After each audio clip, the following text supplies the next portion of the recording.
Good evening, visitors. Welcome to the Australian War Memorial's Last Post ceremony. My name's Richard Cruz, and joining us today from the Australian Army is Warrant Officer Class 1, Michael Meehan. We warmly welcome the family of Private George Graham Cox, whose story will be told shortly. We welcome the veterans who have served, those that are still serving, and the families that support them. We acknowledge the members of RSL and Services Clubs Association, RSL Victoria and RSL Queensland, who are watching the broadcast of this ceremony across Australia. During this evening's ceremony, wreaths will be laid at the base of the Pool of Reflection by family and visitors to the memorial. Could I ask you to please stand and join in singing the National Anthem?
If you're able, please be seated. The Australian War Memorial was the vision of Charles Bean, Australia's First World War official historian. Bean landed with the Australian troops on Gallipoli and stayed with them at the front through to the end of the war. The idea of this national memorial and museum came to him at Pozières, France, in the depths of the bloody fighting of 1916. Bean's idea was that this would be a place where families and friends could mourn loved ones buried in faraway places. It would also be a place that could help all Australians understand what these men and women had endured and what they had done for us. Bean's vision, to which we remain true, is best expressed as inscribed in the entrance to the memorial's galleries. Here is their spirit, in the heart of the land they loved, and here we guard the record which they themselves made. Tonight we'll read the story behind just one of those on the Roll of Honour, which lists the names of more than 102,000 men and women who have given their lives for us in war and operations for more than a century. But first we present a lament, Flowers of the Forest.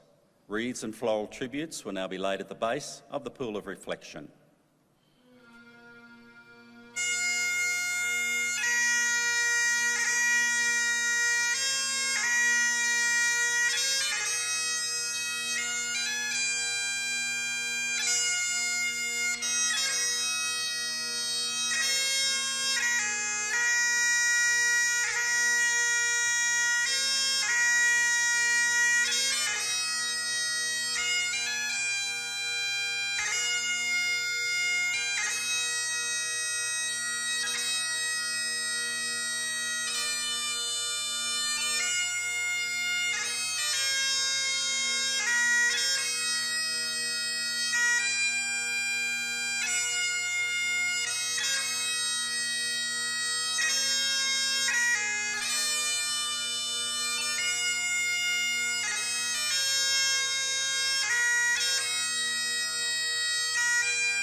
Today, we remember and pay tribute to Private George Cox. George Graham Cox was born in Ballarat, Victoria in 1896, the eldest son of James and Mabel Cox. There he attended Scarsdale State School and later moved to Footscray in Melbourne. He was an active member of the local military forces, serving over 3 years with the Citizens Militia. He worked as a labourer and later as a grinder. Private Cox enlisted in the Australian Imperial Force in July 1915, and after a period of training in Australia, was sent to Egypt, where the AIF was in the process of reorganising to accommodate a flood of new recruits. He was posted to the 23rd Battalion and shortly afterwards was sent to fight on the Western Front. He arrived in France at the end of March 1916. The Western Front was a very different battlefield to that of Gallipoli, and to give the newly arrived Australians much needed experience of the new conditions, Australian battalions were put in the front line in quiet sectors, sometimes conducting raids on German lines. On the 11th of April, a wet and cold day, the 23rd Battalion went into the front lines in the Fleur Bay sector. Companies immediately sent out patrols to inspect no man's land and the wild entanglements there. During the night, they come under sniper fire while enemy machine guns fired along the parapet of their trenches. Conditions continued like this for the next few days.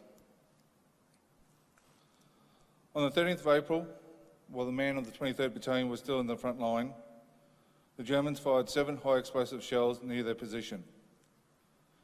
One of the 7 shells scored a direct hit on the Australian dugout, killing 2 men. One of those men was 20-year-old Private George Cox. He had been in the war less than 2 weeks. Private Cox's name is listed on the Roll of Honour on my right, among more than 60,000 Australians who died during the First World War. His photograph is displayed today beside the pool of reflection. This is but one of many stories of service and sacrifice told here at the Australian War Memorial. We now remember Private George Graham Cox, who gave his life for us, for our freedom and the hope of a better world.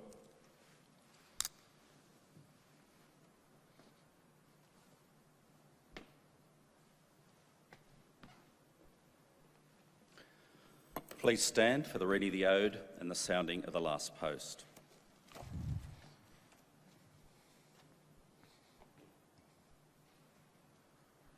They shall grow, not old, as we that are left grow old.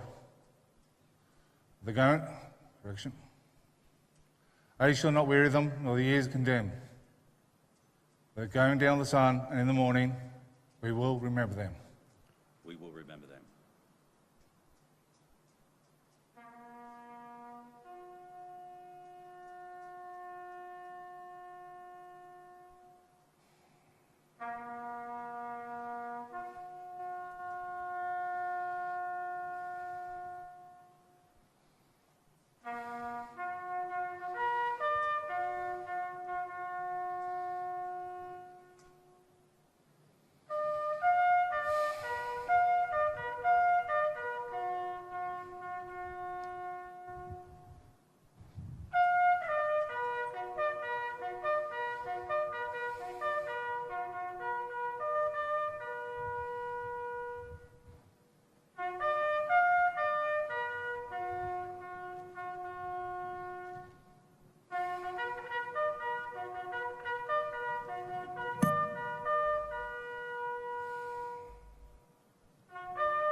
Lest we forget.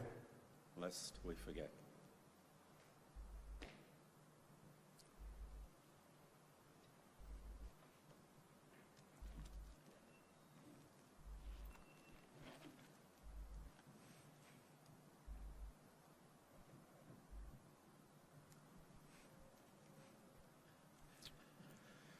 We leave you this evening with the words of the memorial's founder, Charles Bean. Many a man lying out there at Pozières or in the low scrub at Gallipoli, with his poor, tired senses barely working through the fever of his brain, has thought in his last moments, well, it's over. But in Australia, they will be proud of this. Ladies and gentlemen, girls and boys, that concludes the last post ceremony. We thank you for visiting the Australian War Memorial and wish you all a very good evening. Thank you.